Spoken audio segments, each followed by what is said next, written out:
अन्नदानं परं दानं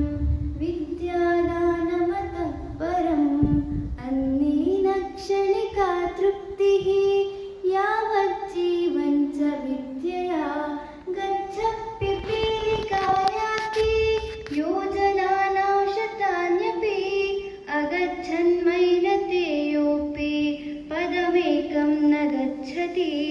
वज्रादपि कठोराणि मृदूनि कुसुमादपि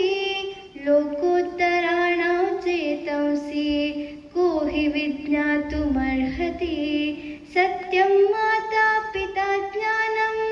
धर्मो भ्राता दया सखा शान्तिः पत्नी क्षमा पुत्रः क्षणे ते